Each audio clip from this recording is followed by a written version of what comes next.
সম্প্রতি পাকিস্তানের ballistic missile প্রোগ্রামের ওপর নিষেধাজ্ঞা আরোপ করেছে যুক্তরাষ্ট্র। ওয়াশিংটনের এমন পদক্ষেপে ক্ষুব্ধ ইসলামাবাদ, জানানো হয়েছে নিন্দা। এক বিবৃতিতে পাকিস্তানের পররাষ্ট্র দপ্তর একে বৈষম্যমূলক আখ্যা দিয়েছে। পাশাপাশি মার্কিন প্রশাসনের এমন সিদ্ধান্তে আঞ্চলিক নিরাপত্তায় ঝুঁকি তৈরি হতে পারে বলে শঙ্কা প্রকাশ করা হয়। যুক্তরাষ্ট্রের এমন আগ্রাসী সিদ্ধান্তের বিরুদ্ধে ক্ষোভ বাড়ছে সাধারণ পাকিস্তানিদের মধ্যে। দেশটির সাবেক ক্রিকেট বোর্ড চেয়ারম্যান ও রাজনীতি বিশ্লেষক নাজাম শেঠির দাবি, ওয়াশিংটনের এমন পদক্ষেপের পেছনে গভীর ষড়যন্ত্র রয়েছে।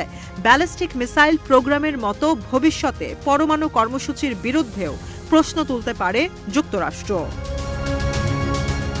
সামা টিভিতে একটি অনুষ্ঠানে অংশ নিয়ে শেঠি বলেন, 50, 60 ও 70-এর দশকে ইসলামাবাদের সবচেয়ে বড় মিত্র ছিল ওয়াশিংটন।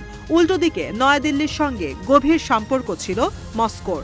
বর্তমানে যুক্তরাষ্ট্র ও ভারত ঘনিষ্ঠ হচ্ছে, পাকিস্তানের সঙ্গে বাড়ছে দূরত্ব।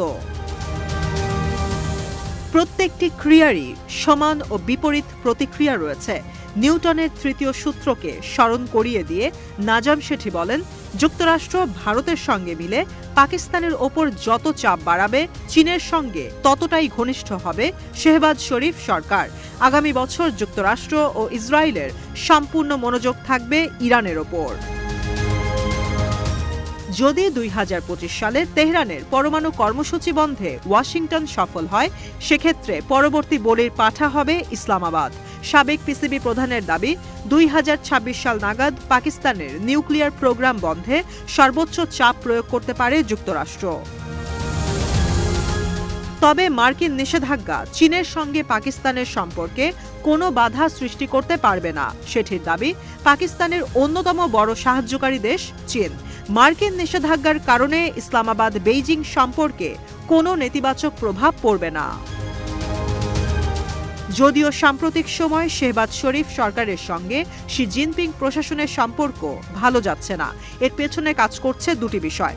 প্রথমটি আরব সাগরে অবস্থিত গদার বন্দর এবং দ্বিতীয়টি চায়না পাকিস্তান ইকোনমিক করিডর বা সিপেক। বেল্ট অ্যান্ড রোড ইনিশিয়েটিভ প্রকল্পের অধীনে সিপেক এবং মালাক্কা প্রণালীকে বাইপাস করার জন্য 2015 সালে গদার বন্দর প্রকল্প চালু করে চীন।